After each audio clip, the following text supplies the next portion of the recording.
Pushkin.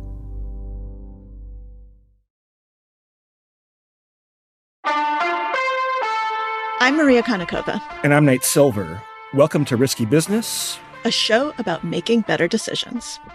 This is our first episode of the show, so I want to give you a little taste of the types of topics you can expect from us going forward. So we'll obviously be talking about politics and the elections, since this is a major election year. We'll be talking about poker. We'll be talking about the news. And of course, we're going to be talking about personal decisions, right? How do you take this framework and make decisions in our day-to-day lives?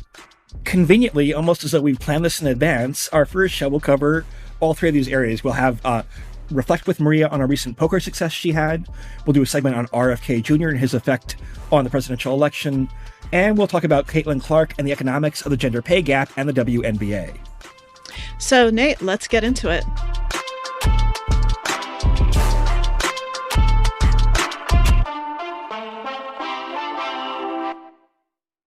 So, Maria, was it last week? It's all kind of blurring together, but I think last week we were making the official Twitter/social media announcement about Risky Business, the podcast. And you were absent from that cluster of information we wanted to spit out because you were at the final table of a poker tournament.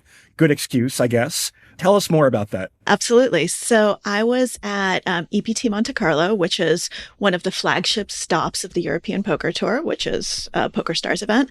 And I was playing in the 1,100 euro side event, and it was going pretty well. So at the time that I saw your emails and all of these announcements going back and forth, I was actually in the middle of a redraw for the final table, and we were finally down to 9 players. So I had, a few brief moments to check my email when I saw all of this and had to respond to you guys that unfortunately I was going to have to be focused and not actually be paying attention to any social media announcements because final table is a pretty big deal.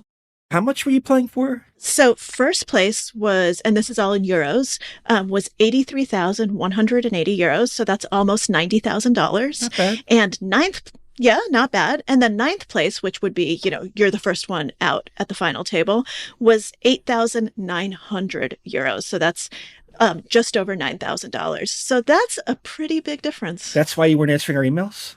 That is why I was not answering your emails. That's what you can be bought off for? That is correct, Nate. I had to be very much paying attention. Yeah, I think people in poker neglect the importance of focus sometimes because it's there's a lot of noise, right? I mean, it's in any given final table, it's kind of mostly luck, but like if you go jogging or running, right? And you're really hungover, you notice the effect on your time, right? There's no noise there in the data. In poker, you don't, but tell me more about the importance of focus, of shutting out distractions, especially in a high stakes moment like this. Yeah, I think that you really, really need to be fully present because normally during a poker tournament, right, this tournament started with around 600 players. I don't remember if it was a few fewer than that or a few more, but around 600, right? So at that point, you're sitting at a full table, and I'm not going to say you can phone it in, but you don't have to always give it 100% of your focus because a lot of poker is actually pretty boring, right? You don't play a lot of hands, you have to fold a lot, you get a lot of shitty hands, and you don't actually want to be tempted to play those. So a lot of the time you have downtime. And of course, I'd love to say that I'm one of those players with laser focus who never has my phone at the table, who is always 100% present, but that is simply not true. I would be just absolutely lying if I said that. And I think it's just very difficult for the human brain to do that. I've actually written a lot. My first book was about mindfulness and presence and focus and the importance of that in decision making. And one of the things you find is that's incredibly, incredibly taxing for the brain because the brain in its default state wanders. And so it takes a lot of effort to focus. And so you have to save that effort for the moments when it really matters. And the final table is one of those moments because you're playing for really high stakes and all of a sudden, every single pay jump matters. It matters if I'm out in 9th place versus 8th place versus 7th versus 6th. And just to add to the drama of this particular final table, I had a really, really shitty series up to that point. And I knew that in order to kind of dig myself out from the hole that I was in financially, I needed to place 3rd or better. That was the only way that I would make money on this tournament.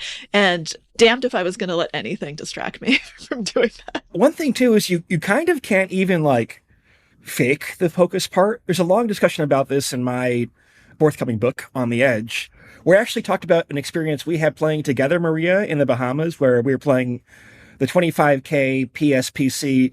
First time I played a $25,000 tournament, and like, I was just really wired more than I wanted to be. You know, you're feeling your heart rate escalate a little bit. And when you're at a final table, then you are just inherently more in the zone, more alert. That can be tuned too high sometimes. Part of the benefit of experience playing poker is that you know how to deal with that extra awareness and stress that you have. But you can't fake being interested on day one of some tiny buy-in event 200 blinds deep, right? But look, did you have any cool hands that you played? I did have one very cool hand, which really, I think, illustrates a lot of the principles of a final table. So I came into the final table as one of the shorter stacks. So there were a lot of people who had more chips than I do. And let's for a second just kind of do a little asterisk and talk about how that changes when you're kind of at the beginning stages of a tournament versus the final table. So because, as I mentioned before, there are these huge pay jumps and, you know, the monetary value really shifts depending on which place you get, your chips are no longer worth what they say they are. And the ranges, meaning the hands that you play, change. How aggressive you want to be changes. And your strategy really, really changes depending on whether you're a short stack, a middle stack, or a chip leader, right? Whether you have a ton of chips.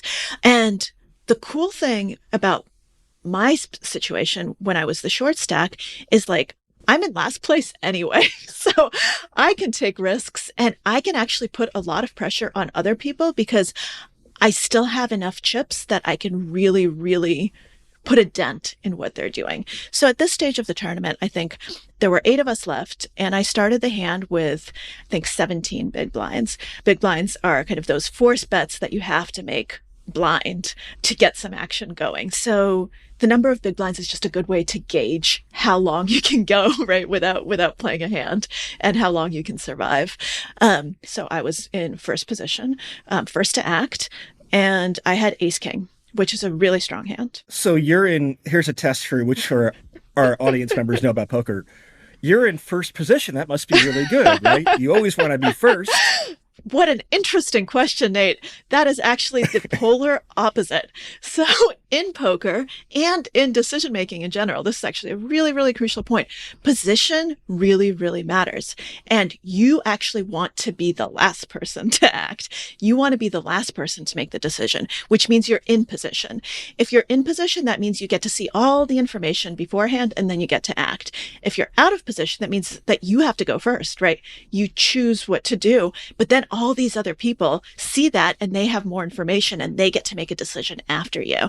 So if you think about away from the poker table, like if you're in a salary negotiation, you do not want to throw out the first number. Say you're negotiating terms for a new podcast about decision making. Exactly. You want the other person to make the first offer, right? Because you do not want to accidentally lowball yourself, or you just want to know what the other person is thinking and then be able to respond to that.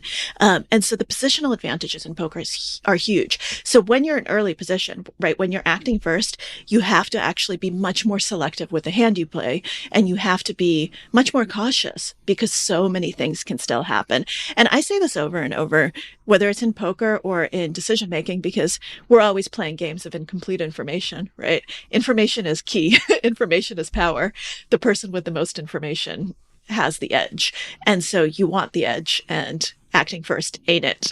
So in this particular case, though, I have an amazing hand, so I'm going to open it. So that's what I do.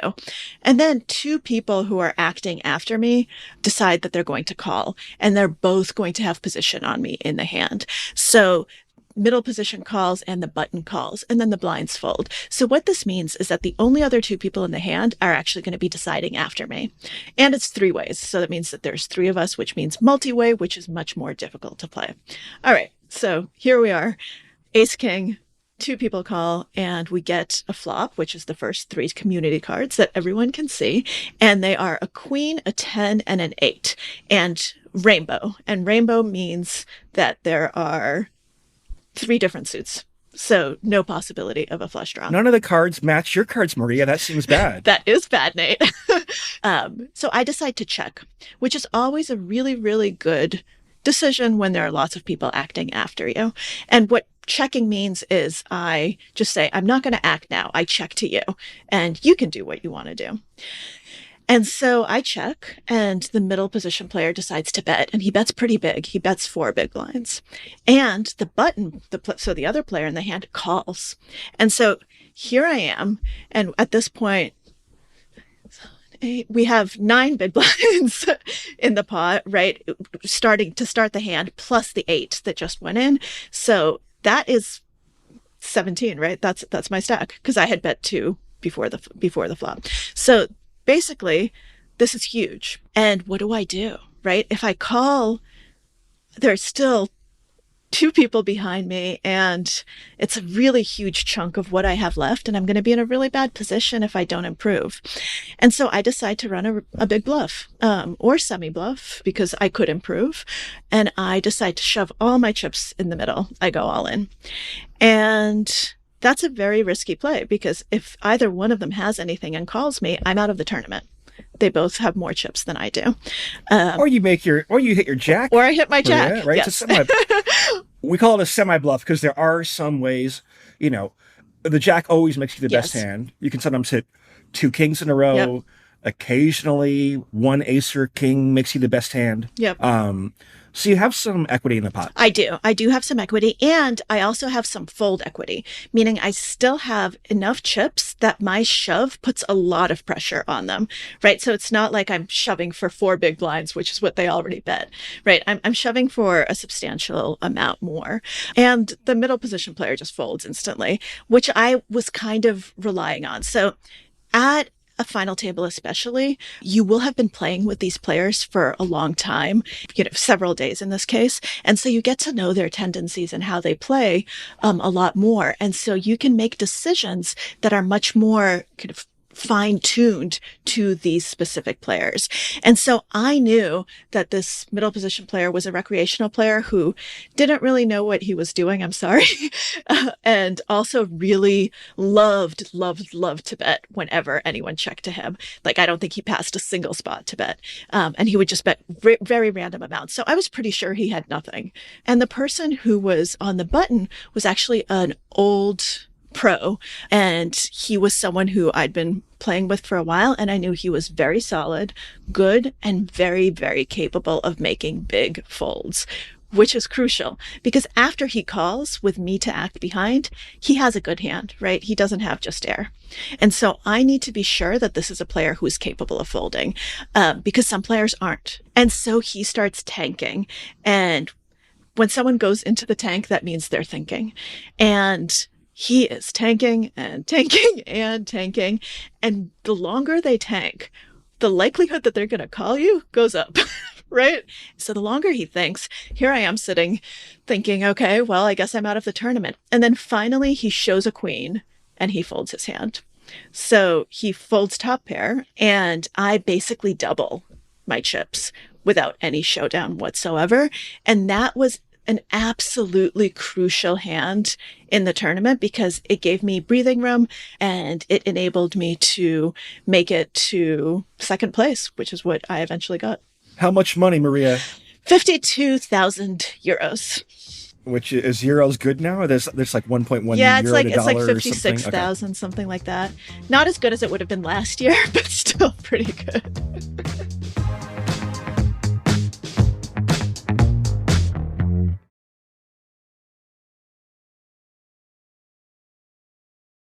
So one of the things that has been in the news lately and has really gotten me a little bit scared, to be perfectly honest. Well, actually, scared shitless would be a more precise technical term for how I'm feeling about it, is how close this presidential election is, and the fact that with how close it is, we have suddenly these third-party candidates, and specifically I'm thinking about RFK Jr., who is actually polling ridiculously well for a third-party candidate, and makes me incredibly worried that there's a chance that, this person who has a brainworm, or had a brainworm, I guess it's still in his brain, so that he and his running mate, the worm, who do not believe in a lot of things that are science-based and who are members of the Kennedy family,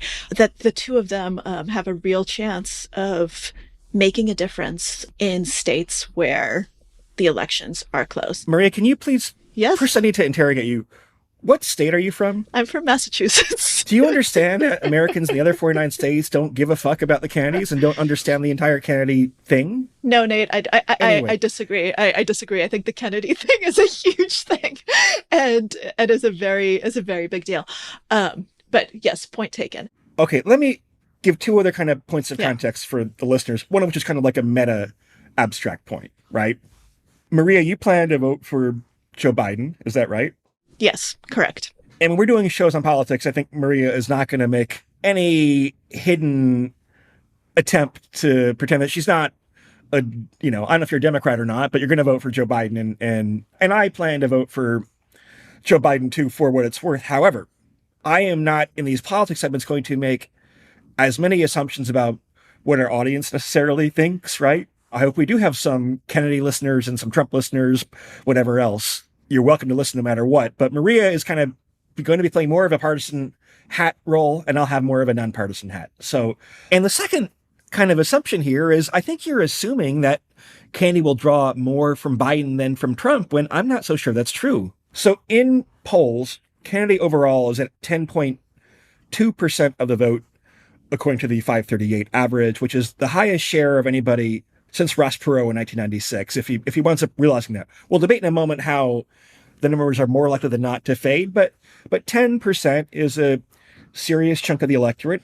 However, I mean, as you mentioned, Maria, RFK Jr. is not some liberal, progressive, pro-science Democrat with one of those yard signs, "We believe in XYZ" in front of their house. He has some beliefs that the scientific consensus would not endorse about things like vaccines, for example. He is not to Biden's left on issues like abortion or Israel-Palestine. He's to the right, although sometimes inconsistent in what he says. Although at times he's been kind of linked with the libertarian nomination. His kind of views are all over the place on economic issues, a little hard to place. So he kind of seems to me like an anti-establishment, you can say this nicely or not so nicely, heterodox is a nice way to say it. Maybe kind of low information mix is a not so nice way to say it, right? To me, that reads like it's coming from the Trump pile as much as the Biden pile. And in the polls, it's all over the place. There are some polls where Kennedy draws more support from Trump. Similarly, he draws more support from Biden. You could cite examples, but you can have every which way, potentially, in terms of the effect on November. By the way, there's also Cornel West and Jill Stein, who are definitely running to Biden's left and are, I think, purely harmful to Biden. But I think, look, if I'm Joe Biden, I have a lot of concerns right now, including the fact that I'm 81 years old, the fact that, voters are still concerned about inflation, the fact that you have kind of a lot of pushback against the left now. I'm not sure if RFK Jr. is in my top 5 concerns at the moment. So then in an election that's, at least right now, so close, right? So many polls have them just neck and neck, 50-50, more or less. Some have, Trump ahead, some have Biden ahead, depends on the state. But when we're talking about states that actually matter. So Nate, you vote in New York. And I voted in Massachusetts, then I voted in New York, but now I actually get to vote in Nevada, which is a purple state and a state that is actually a swing state. So my vote finally matters. It actually matters who I am voting for. And in places like Michigan, votes definitely matter. So in those cases, right, in those states where every single vote is actually crucially important, do we think that collectively third-party candidates, including RFK Jr., are going to be in a position where they actually might swing the outcome of the election? So historically, third-party candidates get less of the vote in swing states.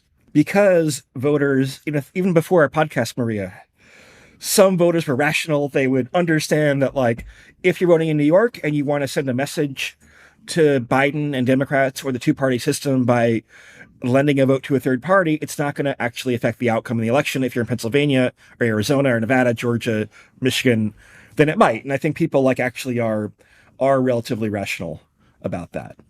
We've had in the last two elections what I call tipping point states, a fancy term for the states that make the difference between who gets 270 electoral votes and not, came down to a percentage point or so. So yeah, in theory, if you have a guy taking 10%, or let's say, because by the way, it usually does go down, because right now people kind of use RFK as like a free parking space for deciding what they'll do later to demonstrate their lack of satisfaction with these two very old men who are running again in a rematch a lot of Americans do not want, although Kennedy himself is, I think, over 70 years old.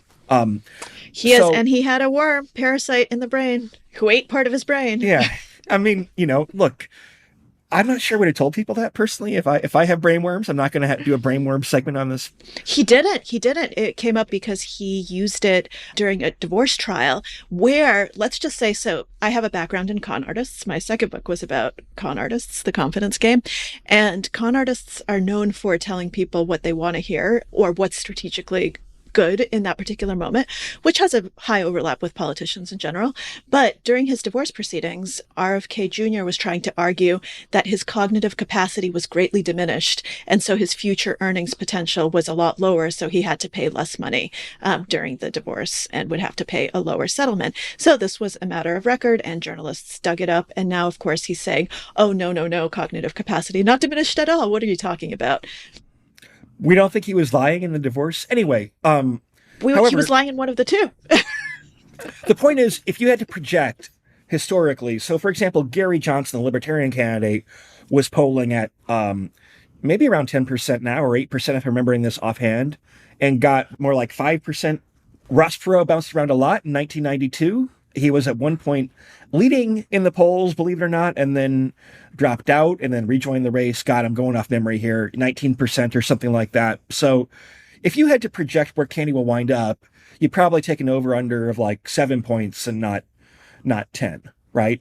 With that said, look, 7 points will almost certainly be bigger than the margin of difference between Biden and Trump in a state like Michigan, for example. So if Kennedy were to take most of that vote from one side, that would be a problem for whoever lost those voters. But again, I think it might wind up being fairly even. And if the Biden campaign knows what it's doing, I mean, you've seen actually Trump advisors begin to express more reservations about RFK Jr., right?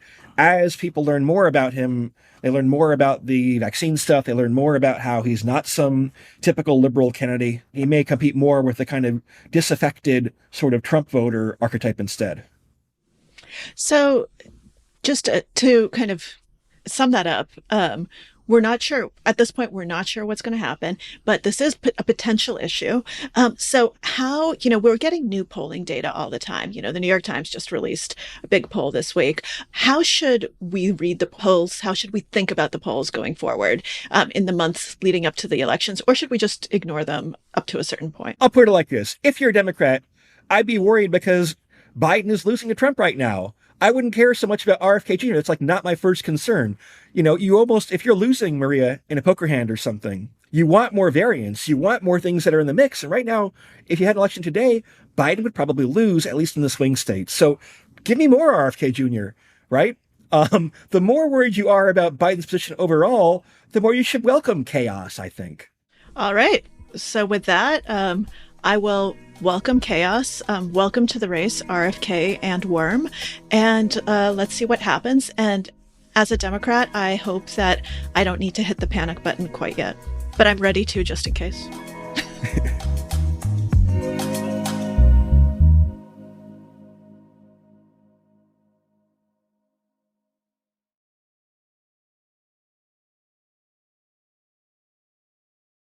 So, Maria, a couple of weeks ago, my finance bro buddy texts me and says, "Do you want to go to the New York Liberty game in a couple of weekends?" Right? With his a divorced dad with his young daughter. And I'm like, sure. It was a little surprising that this particular friend of mine, not to profile too much, wanted women's basketball tickets, but he has a young daughter who's 40, so it kind of makes sense, right? And then I learned that it's the game against the Indiana Fever, which is the team that drafted Caitlin Clark, the superstar point guard from University of Iowa, who is maybe the most famous female basketball player in history, probably more famous than any amateur NCAA men's player, at least as of the date of the NCAA tournament. And I was excited about this. And then he texts again and says, by the way, we're in the bleachers for this. And the reason why is that unlike a typical New York Liberty game, the courtside seats for this game cost tens of thousands, maybe not tens, but high four figures worth of prices. The cheapest seats when I checked yesterday were about $105 with Ticketmaster fees. So that is actually more than a typical Brooklyn Nets game, right? At least in the post Kevin Durant era. Maybe not as much as like a Knicks game. The Knicks are a very popular in-demand ticket. But all of a sudden, women's basketball is, when Caitlin Clark plays, drawing on a par with the NBA. I mean, that is crazy and quite the phenomenon. Just to be clear, I know the names of two female basketball players. Brittany Griner, for reasons that have nothing to do with her playing basketball and everything to do with the political crisis in 2022, right? Where she was detained by Russia as a prisoner. And Caitlin Clark. And all of a sudden, whenever something bleeps on my sports radar, and for people who don't know me, I am not a sports fan. I do not watch sports. I have actually never been to a single basketball game in my life, though. Oh Nate, God. you say you want to, yeah. So Caitlin Clark has popped. Yeah. I bet the friend who's buying tickets to this game could also name those exact two women's basketball players and maybe Sue Bird, maybe one or so other, right? If you go, for example, to the next game at Barclays Center, the Seattle Storm at New York Liberty, I can buy a good seat for $21. So as of now, this is very much focused on the particular cultural phenomenon that is Caitlin Clark. Yeah, so obviously this is a huge deal. But then when I started reading about her, the stories that I encountered were all about the contrast between how popular she is, right? What a huge audience and viewership she draws. And then we have her starting salary as the WNBA's number one draft pick, which is going to be $76,535. I think that's crazy, given that in the NCAA March Madness final, their game averaged 18.7 million viewers and peaked at 24 million between ESPN and ABC, while the men's final averaged 14.8 million. Now let's compare the salary of $76,535 to the lowest draft pick in the NBA, not the WNBA. The last pick in the first round of the NBA draft gets $2 million in their first year. So that is quite the contrast to someone who has brought in record audiences to the sport. So there are two things that I want to talk about. So first of all, a lot of people point out, yeah, but her salary isn't it, right? She's going to get endorsement deals. She's going to get branding deals. She's going to get opportunities that most women's basketball players or men's never get because she's a superstar. I want to talk a little bit about the superstar effect here, but then I do want to talk about that gender pay gap and the fact that we're seeing these absolutely huge differences between someone who's just a slam dunk top superstar and what a superstar would be getting in the NBA. So, Nate, do you have any initial thoughts on that? Because I can start going and it's going to be hard to shut me up. So I'm going to let you get a word in edgewise first. As a mostly unrepentant capitalist most of the time, I think the issue is that the system is not capitalistic enough, right? That Caitlin Clark does not have leverage to demand her marginal revenue product would be the way that an economist would put it. And that I don't agree. I mean, just because she makes money from endorsements, I mean, look, she should also have the right to make money based on the fact that she's bringing in 5 or 10 times more ticket revenue than any other player in the WNBA, right?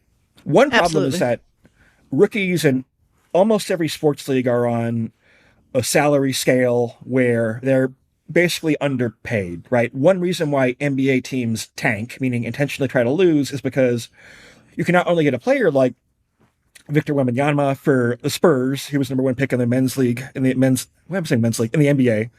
He's also paid far less than he's worth. And that has to do with the dynamics of union bargaining, frankly, and the fact that like established players to some extent are screwing over rookies who do not have as much leverage in the player union. Also, a lot of rookies are bad. Sometimes rookies are playing for developmental reasons, so they tend to lack leverage in general, and that carries over to the WNBA. The other issue, though, is that she is a big outlier as far as her marketability, even forget the rookie thing, right? Even if she weren't a rookie, the entire WNBA salary cap is like $1.4 million. I was looking this up a moment ago. The entire salary cap is, $1.463 million, which is less than what a single NBA rookie makes. Now, that's because WNBA historically has made much less revenue than the NBA. There are debates about whether it's even profitable or kind of like a loss leader for the league. But that doesn't work for her, right? She should have some special provision where she probably is going to make in marginal revenue, probably 10, 15, $20 million a year. And she's being exploited. Because if she decides she doesn't want to play or go plays in China or something, which is where she might ultimately have leverage, that is money out of the coffers of the Indiana Fever and also visiting teams like the New York Liberty that are, people are going there to see her. My friend's daughter will be wearing a Caitlin Clark jersey and not a New York Liberty jersey. So she's getting screwed over by a lack of ability to kind of achieve what she's really worth. Yeah, I mean, that seems to be pretty clear. And something that I didn't realize, so when you're talking about how, the WNBA is a younger league, doesn't make as much money generally as the NBA, so, the salaries are lower. But what I didn't realize was that the NBA players get 50% revenue share. That's kind of what goes towards their salary, whereas the WNBA only get 10%. So even if we account for the lower revenue of the WNBA, they're still getting screwed, right? They're still getting a much smaller percentage of the overall revenue share than the male players. And this, I think, is something that is general to the league and not just to Caitlin Clark, even though obviously we know Caitlin's getting now doubly screwed because that superstar effect is not actually applying to her, right? It is applying to her in certain endorsement deals, but it's not applying to her when it just comes to her basic salary. And that pushes people like her, as you said, and like Brittany Griner to go play abroad where they might get detained because there's just no revenue opportunity in the United States. Yeah, look, women's basketball has not historically had as much of an audience as men's basketball, particularly not outside of the U.S. So in the NBA, the European leagues are relatively speaking more competitive. But in general, there are genetic differences between men and women, and those manifest themselves in things that are relevant to athletic competition, like who can jump farthest or run fastest or things like that, right? I'm gonna interject here to say that Caitlin Clark was the top overall scorer in NCAA history, which includes men. But she's competing against women. I'm not going to let you get away. No, that's the point I don't buy, because she's competing against women and not men. But for the most part, people, it's kind of socially constructed. Like, why do people, for example, watch college basketball at all, right? The games are much, much, much worse than the NBA.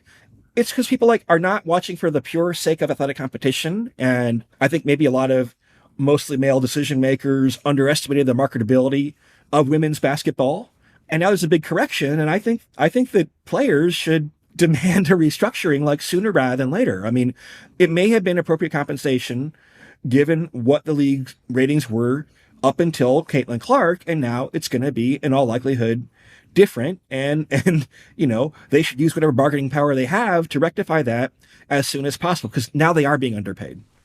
Absolutely. And you said a phrase in there that I think is absolutely crucial, which is socially constructed, right? So I do think that a lot of this, a lot of the compensation, a lot of the historical differences, and this is not just true of basketball, this is just now, more broadly speaking, when it comes to men versus women, gender pay gaps, et cetera, is a result of generations of socially constructed norms and what people, are are doing versus not doing. And so I think that that's absolutely crucial to remember as we talk about, moving forward, what is reasonable, what isn't reasonable, because even, that 50 versus 10% revenue share, now they can they push for 50%, right? Because that accounts for the fact that there are differences. They're not saying we need to be paid as much money as the men. They're saying we want to proportionally be paid as much money as the men. And to me, that's absolutely reasonable. And, obviously I'm a woman and I've been on the bottom end of the gender pay gap from you. Yeah, look, when you are charging $100 for a cheap seat for a regular season WNBA game in Brooklyn, that's real money. That really adds up. There are, 18,000 people in that stadium, and Caitlin Clark's going to sell out every arena as long as she remains healthy and isn't a total flop. That's real money, and the players who are generating that money deserve more of it. Absolutely. And I think that we need to look more at that argument as opposed to, there are gender differences, because it's incredibly easy to get bogged down in that and then to start using that as an excuse. So in my own area, right, I'm a writer, I'm a speaker, and I happen to know with 100% certainty, because I've actually talked to people about this and compared, that I get paid less for speaking engagements. I get lower advances. I get paid less a lot of the time than male counterparts who don't have a PhD. And by the way, I got that fucking PhD so that I could have those 3 letters behind my name, because as a woman, I need that in a way that men don't. Just like Caitlin Clark, to achieve what she needed to, she has to be a million times more extraordinary than a man, right? Like that's what you have to do to get over that. And even still, I have people who say, oh, you don't know what you're talking about in psychology, and they have an armchair degree, right? Like they've never studied psychology at the level that I have. And yet they say that to me all the time. Look, as the kind of dumb sports bro between the two of us, right? I somewhat object to how much you can map those differences in things like speaking gigs onto sports where there are more objective measures of performance. But I think like championing women's sports is like something that like young women and young men like, right? The social norm around that changed fast. I mean, I have heard more conversation about women's basketball from my sports bro friends in the past 6 months than I have in my entire lifetime before that, right? And so I think encouraging that behavior, I mean, I think, for example, the NCAA tournament is a lot more fun when you have these kind of 2 tournaments going on together. You can bet, by the way, on the women's game. I made a fair amount of money betting on women's college basketball this March. That was a way to get into the sport too for certain people. But look, I think this is good, and I think Caitlin Clark needs to demand that she is paid for the revenue she generates for the league, because this whole thing wouldn't be happening. Maybe that's not true. Maybe you'd have some other focal point, inflection point. But no, we should have a whole march on the NBA offices on Park Avenue, whatever. Be like, pay Caitlin Clark more. I agree on that point at least. Maybe not for exactly the same reasons, but like I agree with the conclusion. All right, excellent. So we can agree on the conclusion, and we can hope that when we're having this conversation again on episode 1001 of Risky Business, that we'll be able to look back and say thank you to Caitlin Clark for being kind of the catalyst for a revolution in the gender pay gap and how people compensate women for what they do. Risky Business is hosted by me, Maria Konnikova. And me, Nate Silver. The show is a co-production of Pushkin Industries and iHeartMedia. This episode was produced by Isabel Carter. Our executive producer is Jacob Goldstein. Special thanks to Sarah Nix, Sarah Bruguer, Eric Sandler, Kira Posey, Greta Cohn, Christina Sullivan, Carrie Brody, Owen Miller, Farah Daygrunch, Jordan McMillan, and Jake Gorski. If you like the show, please rate and review us so other people can find us too. Thanks for listening.